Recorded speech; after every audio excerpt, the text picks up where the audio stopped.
Les verres à vin en cristal s'entrechoquèrent alors que ma sœur Emma levait la main, attirant l'attention de tout le monde, comme elle savait si bien le faire. Grande nouvelle, tout le monde, annonça-t-elle avec son sourire parfait qui brillait sous les lumières, tandis qu'elle balayait du regard la table en acajou de nos parents. Je viens d'être appelée pour un entretien chez Sterling Enterprises. Ma mère poussa un cri de joie, manquant de faire tomber sa fourchette. Sterling Enterprises? La plus grande entreprise technologique de la ville? Rien de moins, répondit Emma, rayonnante, en lançant d'un geste étudié sa chevelure subtilement méchée. Poste de directrice marketing senior. Ils m'ont contacté personnellement. Bien sûr qu'ils l'avaient fait. Tout avait toujours été facile pour Emma, des notes parfaites sans réviser, des emplois de rêve sans effort. Un flot constant de succès que nos parents ne se lassaient jamais de célébrer. Je restais silencieuse, remuant distraitement la nourriture dans mon assiette, essayant de devenir invisible. Mais dans cette famille, on ne me laissait jamais disparaître bien longtemps. Pas quand il fallait quelqu'un à qui comparer Emma. N'est-ce pas merveilleux, s'extasia ma mère. Voilà une vraie carrière. Puis elle se tourna vers moi, son sourire s'affûtant. Tu devrais demander conseil à Emma, Sarah. Elle pourrait t'aider à trouver quelque chose de mieux. Mieux que ce que je faisais actuellement, entendait-elle.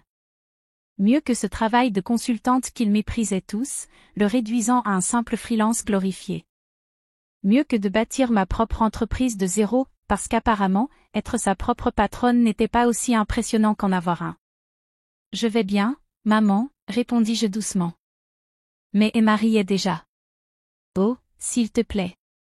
Tu n'as même pas un vrai boulot, ricana-t-elle. Tu vas continuer encore longtemps à faire semblant que ton petit truc de consulting est une carrière? Mon père posa son verre de vin.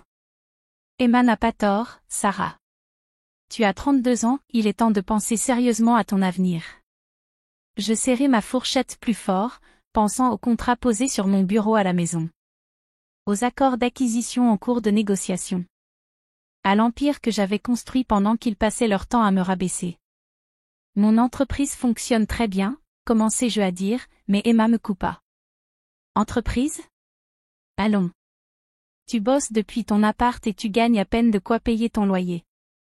Pendant ce temps, moi, je vais devenir directrice senior chez Sterling. Elle se tourna vers nos parents. Je vous ai parlé du salaire? 250 000 $ de base, plus les primes. Ma mère manqua de défaillir. Mon père rayonnait de fierté. Je pensais au dernier rapport trimestriel de ma société et dut me retenir de rire. L'entretien est quand? Demandai-je d'un ton neutre. Lundi matin, répondit Emma avec suffisance. Pas que ça change grand-chose. Le poste est quasiment à moi. Le PDG a tenu à m'interviewer en personne. Je parie, pensai-je, en repensant à la pile de CV sur mon bureau, dont celui d'Emma, transmis par les RH avec une note, encore une candidate prétentieuse au melon surdimensionné. À toi de voir, patronne. Eh bien, bonne chance, dis-je en me levant. Je devrais y aller. J'ai une réunion tôt demain matin. Emma ricana. Quoi, quelqu'un a enfin accepté d'acheter un de tes trucs, Sarah? Ma mère soupira. Quand est-ce que tu vas arrêter cette phase d'indépendance ridicule? Ton père aurait pu te décrocher un vrai poste depuis des années. Je pensais à la plaque sur la porte de mon bureau, celle qui dit Sarah Mitchell, PDG, Sterling Enterprises. Celle qu'Emma verrait demain matin. Tu as raison, maman, dis-je en rassemblant mes affaires. C'est peut-être le moment de changer. Ils pensèrent sûrement que j'admettais enfin ma défaite. Ils n'avaient aucune idée de ce qui les attendait. En rentrant chez moi, dans mon appartement en attique, qu'ils n'imaginaient même pas que je pouvais m'offrir, je repensais à tout ce chemin. À la façon dont leur mépris constant m'avait poussé à construire quelque chose de bien plus grand qu'ils ne pourraient jamais l'imaginer. Tout avait commencé il y a 10 ans, quand j'avais obtenu mon MBA. Emma était déjà la star de la famille, gravissant les échelons avec son talent inné, tandis que moi, j'étudiais discrètement les tendances du marché et les stratégies d'affaires. Quand je leur ai dit que je lançais mon cabinet de conseil, ils ont ri. Quand j'ai signé mon premier gros client, ils ont mis ça sur le compte de la chance. Quand j'ai commencé à racheter des entreprises en difficulté pour les redresser, ils ne l'ont même pas remarqué. Il y a 5 ans, j'ai fait mon plus grand coup, j'ai acquis Sterling Enterprises via un enchevêtrement de sociétés écrans et de fonds d'investissement. L'ancien PDG était prêt à prendre sa retraite, et j'avais passé des années à préparer ce moment. J'ai changé de nom professionnel pour Sarah Mitchell, le nom de jeune fille de ma mère, sachant pertinemment que ma famille ne prêtait jamais assez attention à l'actualité économique pour faire le lien. J'ai reconstruit Sterling de fond en comble, la transformant en géant technologique tel qu'il est aujourd'hui. Et pendant tout ce temps, ma famille est restée dans une ignorance bienheureuse, trop occupée à célébrer les réussites insignifiantes d'Emma pour remarquer que leur fille, sans avenir, était devenue l'une des PDG les plus puissantes de la ville. Mon téléphone a vibré alors que j'entrais dans le garage privé de mon immeuble à un message d'Emma. Tu devrais vraiment venir voir le bâtiment de Sterling un jour. Histoire de voir à quoi ressemble une vraie entreprise. Je te ferai visiter après avoir décroché le poste. Je souris en pensant à mon bureau d'angle au dernier étage, celui avec vue sur toute la ville. Celui dont Emma rêvait dans sa lettre de motivation. Demain promettait d'être intéressant. Dans mon appartement, je relus une dernière fois le CV d'Emma. Sur le papier, il avait fière allure, une bonne formation, une progression de carrière régulière, des références solides. Mais j'avais fait mes recherches. Je savais quel projet elle s'était attribué sans y avoir vraiment contribué. Quelle subordonnée elle avait sacrifié pour se faire bien voir. Quelles règles elle avait contournées. Emma avait toujours excellé à soigner les apparences. Demain, elle allait découvrir qu'une image soignée ne suffit pas. Mon téléphone vibra de nouveau. Cette fois, c'était ma mère. Ma chérie, je sais que tu dois être découragée en voyant la réussite d'Emma. Et si ton père faisait quelques appels? Il n'est jamais trop tard pour commencer une vraie carrière. Je posai le téléphone sans répondre et me dirigeai vers mon bureau. Le mur était tapissé de couvertures de magazines économiques célébrant la transformation spectaculaire de Sterling. La PDG la plus innovante du secteur technologique, disait un titre. Sarah Mitchell, la puissance cachée qui révolutionne l'industrie, proclamait un autre. Ma famille m'avait passé sous silence pendant des années, répétant que je n'étais pas à la hauteur. Demain, ils allaient découvrir à quel point ils s'étaient trompés. Je m'installai à mon bureau et ouvris mon ordinateur portable pour rédiger un email aux ressources humaines. Veuillez vous assurer que l'entretien de Madame Emma Carter soit programmé dans mon bureau à 9 heures précises. Et qu'elle attende dans le hall au moins 30 minutes avant d'être conduite à l'étage. Un détail peut-être mesquin, mais après des années à subir son mépris, j'estimais avoir droit à une petite touche théâtrale. Je passai le reste de la soirée à relire les rapports de l'entreprise et à finaliser des plans d'acquisition, un dimanche soir comme un autre. Sauf que ce dimanche avait une saveur différente. Demain, tout allait changer. En me préparant pour aller me coucher, je croisai mon reflet dans le miroir de la salle de bain. Je ne ressemblais en rien à la fille timide que ma famille croyait encore connaître. Mes tailleurs étaient désormais sur mesure. Ma posture, assurée. J'avais grandi dans l'ombre pendant qu'ils ne regardaient pas. Demain, ils allaient enfin me voir. Et j'avais hâte que le spectacle commence. Le lundi matin arriva avec un frisson d'anticipation délicieuse. Je me tenais dans mon ascenseur privé, montant vers le dernier étage de Sterling Enterprises, observant la ville s'éveiller à travers les parois vitrées. Mon tailleur Armani était impeccable, mes talons résonnaient avec autorité sur le sol en marbre lorsque je sortis. Bonjour, mademoiselle Mitchell, me salua mon assistante de direction, Diana, avec un sourire complice. Votre rendez-vous de 9 heures est déjà là. Elle attend dans le hall depuis 20 minutes, elle insiste sur le fait que la PDG a expressément demandé à la voir. Je consultai ma montre. 8h45. Laissez-la patienter encore 10 minutes. Comment le vit-elle? Les yeux de Diana pétillaient. Elle a demandé du café 3 fois, cité le nom de plusieurs dirigeants qu'elle prétend connaître, et a dit à la réceptionniste que sa sœur n'était qu'une ratée incapable de trouver un vrai travail. Je souris en posant ma mallette sur le bureau. Parfait. A-t-elle remarqué les unes des magazines? Non, répondit Diana avec un rictus. Elle est trop occupée à parler de ses compétences en marketing à qui veut bien l'entendre. Typique d'Emma, si concentrée sur son propre récit qu'elle en oubliait de regarder autour d'elle. Les murs du hall étaient couverts d'articles de presse sur la transformation de Sterling sous ma direction.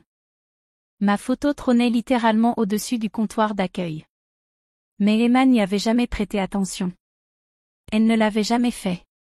Son CV énumère quelques réalisations impressionnantes dans son entreprise actuelle, nota Diana en rangeant des dossiers sur mon bureau.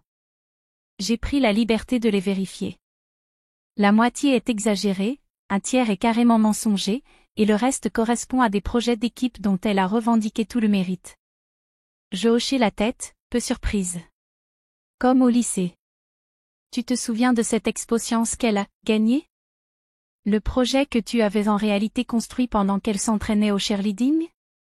Le même, répondit Diana. Je m'assis derrière mon bureau et ajustai légèrement ma plaque nominative. Faites-la monter à 9 heures précises. Et Diana, assurez-vous que les caméras de sécurité du hall et de l'ascenseur enregistrent. Je veux garder un souvenir de ce moment. À 9 heures pile, le téléphone de mon bureau sonna. Mademoiselle Carter est là pour son entretien, annonça Diana avec un ton parfaitement professionnel. Faites-la entrer. La porte s'ouvrit, et Emma entra d'un pas assuré, comme si elle possédait déjà les lieux. Elle portait un tailleur coûteux, mais un peu trop voyant, sa confiance frôlant l'arrogance. Puis elle me vit, assise derrière le bureau de la PDG. La couleur disparut de son visage. Sarah, balbutia-t-elle, figée dans l'embrasure. Que fais-tu ici? Bonjour, Emma, répondis-je d'un ton agréable. Je t'en prie, assieds-toi. Nous avons beaucoup à discuter concernant ta candidature au poste de directrice marketing senior. Elle ne bougea pas, sa bouche s'ouvrait et se fermait comme celle d'un poisson hors de l'eau. Mais je suis censée rencontrer Sarah Mitchell, la PDG. Je souris, désignant la plaque posée sur mon bureau. C'est moi. Sarah Mitchell. Anciennement Sarah Carter. Bien que je ne sois pas surprise que tu n'aies pas fait le lien. Tu ne t'es jamais vraiment intéressée à ce que je faisais. Emma s'effondra dans le fauteuil en face de moi, sa parfaite maîtrise se fissurant. C'est impossible. Tu es juste une consultante. Tu travailles depuis ton appartement. En réalité, dis-je en m'appuyant contre le dossier de mon fauteuil, savourant l'instant, je possède cet immeuble. Et plusieurs autres. Sterling Enterprises est ma société depuis 5 ans.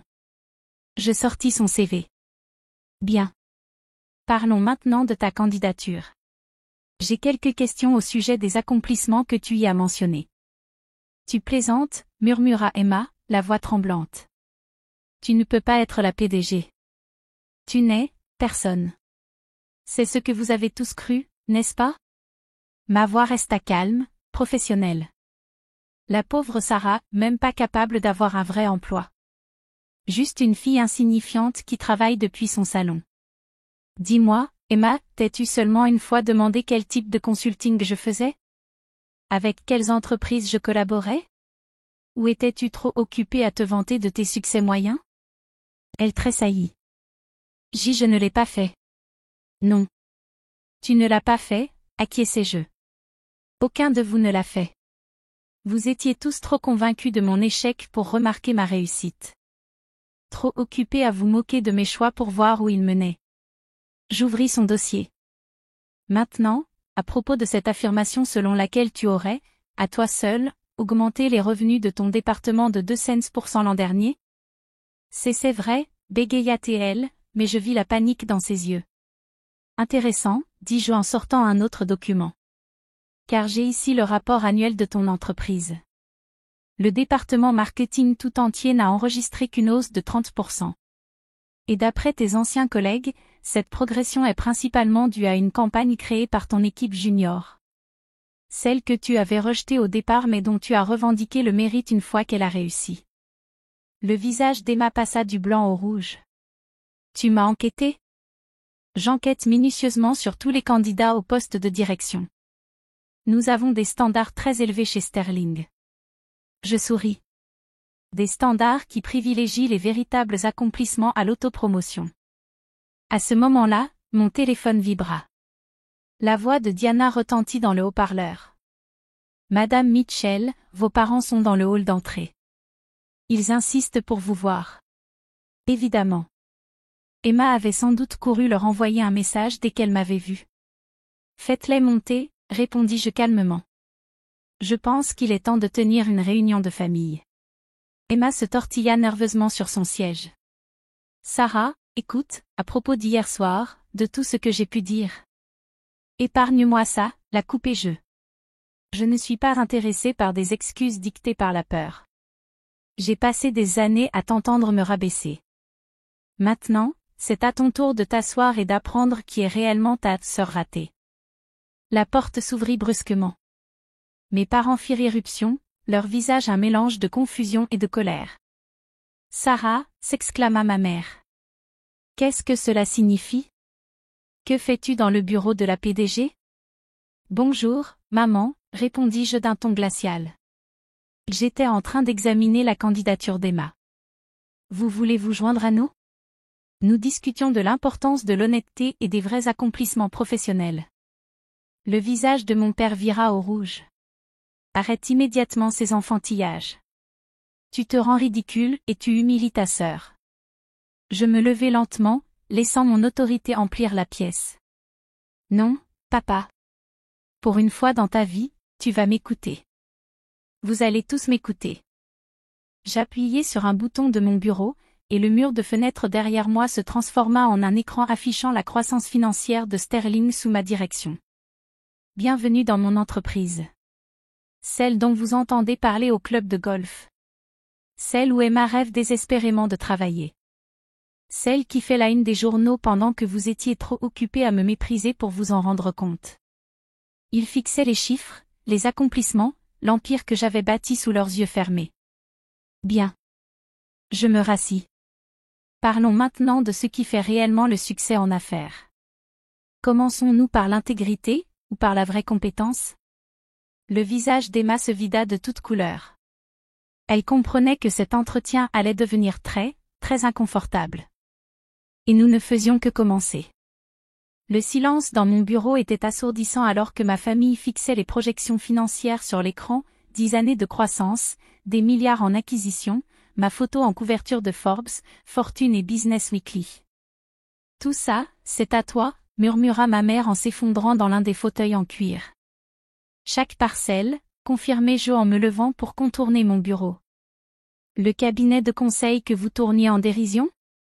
Ce n'était que le début. Pendant qu'Emma se vantait de ses postes de marketing de niveau intermédiaire, j'achetais et transformais des entreprises en difficulté. Pendant que vous déploriez mon absence de vrai travail, je construisais un empire. Mon père, toujours prompt à se mettre en colère, retrouva sa voix en premier. Pourquoi ne nous as-tu rien dit? Pourquoi ce secret? Je ris, mais sans aucune trace de gaieté. Vous dire? Comme lorsque j'ai tenté de vous parler de mon premier gros client? Ou de ma première entreprise redressée avec succès? Ou de toutes mes réussites que vous avez balayées d'un revers de main parce qu'elles ne correspondaient pas à votre définition étroite du succès? Emma se tortilla sur sa chaise, mal à l'aise. Sarah, si nous avions su. C'est précisément ça, la coupai-je. Vous ne vous intéressez à moi que maintenant à cause de ce que j'ai construit, pas à cause de qui je suis. Ce qui vous attire, c'est le pouvoir et l'argent, pas la fierté de mes accomplissements. J'appuyai sur un autre bouton de mon bureau. Une vidéo de la caméra de sécurité du dîner de la veille apparut à l'écran. La voix moqueuse d'Emma emplit la pièce. Même pas fichu de trouver un vrai boulot. Stop, supplia Emma, le visage en feu. On a compris. Vraiment, me tournai-je vers elle. Parce que je t'ai vu bâtir ta carrière sur des exagérations et des idées volées. J'ai parlé à tes anciens collègues, à tes soi-disant références. Je sais exactement comment tu as obtenu chaque poste que tu as jamais eu. Ma mère se leva, lissant nerveusement sa robe de créateur. On peut sûrement trouver un arrangement. Nous sommes une famille, après tout. Une famille? Je pris le CV d'Emma. Comme quand elle s'est approprié mon exposé de sciences au lycée? Ou quand elle disait à ses amis de la fac que j'avais abandonné l'université parce que je montais ma propre entreprise au lieu de suivre la voie classique? Ce genre de famille-là? J'étais jeune, protesta faiblement Emma. On fait tous des erreurs. Oui, c'est vrai, acquiesçai-je. Et maintenant, tu vas devoir affronter les conséquences des tiennes. Diana, mon assistante, entra avec un épais dossier. Les résultats de l'enquête que vous avez demandé, Madame Mitchell. Merci. J'ouvris le dossier et commençai à lire à haute voix, réalisation falsifiée, idée volée, plainte pour harcèlement moral. Je levai les yeux vers Emma. Tu pensais vraiment que rien de tout cela ne ressortirait lors de notre vérification d'antécédents? Le visage d'Emma pâlit. Ces accusations n'ont jamais été prouvées. Parce que papa a fait taire chaque enquête avec ses avocats, terminai-je pour elle. Mais chez Sterling, nous prenons l'intégrité très au sérieux. Nous vérifions minutieusement tous les candidats au poste de direction. Mon père s'avança, le visage de négociateur d'affaires en place. Sarah, on pourrait discuter de tout cela en privé, en famille. Vous avez perdu ce droit hier soir, répondis-je calmement. Quand vous avez laissé Emma se moquer de moi. Quand vous avez insinué que j'avais besoin de votre aide pour trouver un vrai travail. Quand, une fois de plus, vous avez montré que rien de ce que je fais n'est jamais assez bien. J'appuyai sur un nouveau bouton. La porte du bureau s'ouvrit, et Harold Bennett, mon directeur juridique, entra. Harold, veuillez expliquer à ma famille les conséquences de fournir de fausses informations sur une candidature chez Sterling Enterprises. Harold ajusta ses lunettes. Falsifier des qualifications ou une expérience sur une candidature à un poste exécutif entraîne un rejet immédiat et peut donner lieu à des poursuites judiciaires, notamment si les anciens employeurs souhaitent réclamer des dommages pour diffamation ou vol de propriété intellectuelle. Emma s'effondra complètement. Tu ne ferais pas ça. Tu ne peux pas. Je ne peux pas quoi, demandai-je doucement. Protéger mon entreprise contre quelqu'un avec un passé de malhonnêteté? Faire respecter nos standards éthiques? Ou tu insinues que je devrais te faire un traitement de faveur parce qu'on est de la même famille? Sarah, je t'en prie, supplia ma mère. Pense à ce que ça ferait à notre réputation. Comme vous avez pensé à la mienne? Toutes ces années de remarques condescendantes et d'attitudes méprisantes? Je secouai la tête. Non, maman. La candidature d'Emma est rejetée. De plus, je vais transmettre nos conclusions à son employeur actuel. Il mérite de savoir exactement à qui il confie leur image de marque. Emma éclata en sanglots. Mais ce n'étaient pas les larmes calculées qu'elle utilisait d'habitude pour obtenir ce qu'elle voulait. C'étaient des larmes vraies, celles de quelqu'un qui fait enfin face aux conséquences. Quant à vous deux, me tournai-je vers mes parents, je vous suggère de prendre un moment pour réfléchir à la manière dont vous avez traité vos deux filles. L'une que vous avez encensée malgré ses mensonges. L'autre que vous avez ignorée malgré son intégrité et ses réussites. Le visage de mon père s'assombrit. Tu prends plaisir à nous humilier, hein? Non, papa. Je ne prends aucun plaisir à ça. Je fais ce que vous auriez dû faire depuis longtemps, demander des comptes à ceux qui les méritent. Je marchai jusqu'à la fenêtre, contemplant la ville dont je possédais désormais une partie. Tu sais ce qu'il y a de pire? C'est que si l'un de vous avait montré ne serait-ce qu'un soupçon d'intérêt sincère pour mon travail, vous sauriez déjà tout ça. Mon nom complet est dans la presse économique depuis des années.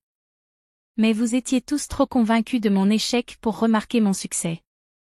Je me retournai vers eux. À présent, j'ai une réunion du conseil à préparer. Harold va vous raccompagner. Emma, tu recevras une notification officielle de notre décision par écrit. Je te suggère de considérer cela comme une occasion de réfléchir à toi-même. Sarah. Tenta ma mère une dernière fois, nous sommes toujours une famille. On peut surmonter ça. Je me rassis à mon bureau en prenant un rapport. Nous serons toujours liés par le sang, maman. Mais une famille? Cela exige du respect, du soutien, et de l'amour. Des choses que vous ne m'avez jamais offertes. Maintenant, si vous voulez bien m'excuser, j'ai une entreprise à diriger. Ils partirent en silence. Les larmes d'Emma coulaient encore, et l'orgueil de mes parents s'était brisé en miettes quand la porte se referma derrière eux. Diana entra avec une tasse de café. « Vous allez bien ?» demanda-t-elle doucement. Je pris une profonde inspiration, en regardant la photo de famille que je gardais dans mon tiroir, pas celle de mes parents ou d'Emma, mais de mon grand-père, le seul qui avait cru en moi dès le début. « Tu sais quoi, Diana ? » ? « Oui. Pour la première fois depuis des années, je vais vraiment bien. » Au cours des mois suivants, les dynamiques familiales changèrent radicalement. L'employeur actuel d'Emma ouvrit une enquête sur ses réalisations passées, ce qui mena à sa démission. Mes parents cessèrent de paraître dans les pages mondaines, leur statut social fut terni par la révélation qu'ils avaient rejeté leur fille brillante tout en couvrant celle qui trichait. Je me concentrai sur mon travail, continuant de faire grandir Sterling pour en faire une entreprise encore plus solide. Le monde des affaires ne tarda pas à s'emparer de l'histoire, celle de la PDG secrète qui avait dissimulé son succès à une famille qui ne la soutenait pas. Elle devint un symbole, celui d'une détermination silencieuse triomphant sur une médiocrité bruyante. 6 mois plus tard, je reçus une lettre d'Emma, pas un email ni un message, mais une lettre manuscrite de pardon. Pour la première fois de sa vie, elle avait dû gravir les échelons depuis un poste subalterne, sans pouvoir s'appuyer sur des relations familiales. Elle écrivait qu'elle comprenait enfin la valeur d'un véritable accomplissement. Mes parents mirent plus de temps à évoluer, mais un jour, ma mère m'écrivit une lettre semblable, reconnaissant leurs erreurs et demandant une chance de vraiment me connaître, non comme la fille qu'ils avaient négligée, mais comme la femme que j'étais devenue. Je gardai les 2 lettres dans mon tiroir, à côté de la photo de mon grand-père. Non parce que j'étais prête à pardonner, mais parce qu'elles me rappelaient une vérité essentielle. Le succès ne consiste pas à prouver aux autres qu'ils ont tort, il s'agit de se prouver à soi-même qu'on avait raison. Un an jour pour jour après cet entretien décisif, j'étais assise dans mon bureau à examiner les rapports trimestriels. Diana entra avec le dernier numéro d'un magazine économique. En couverture, Sarah Mitchell, PDG de Sterling, la force du succès silencieux. L'article ne mentionnait ni le drame familial, ni l'entretien raté d'Emma. Il se concentrait sur l'essentiel, l'entreprise que j'avais bâtie, les innovations que nous avions lancées, les transformations que nous avions apportées à notre secteur. Parce qu'au fond, c'est ça, le vrai succès. Pas les vantardises au dîner de famille ni les exploits gonflés artificiellement, mais construire quelque chose qui a du sens. Quelque chose qui dure. Ils m'avaient traité d'inutile à table. Aujourd'hui, j'étais leur patronne. Leur supérieure. Leur exemple de ce qu'est la réussite véritable. Et cela valait plus que n'importe quelle vengeance.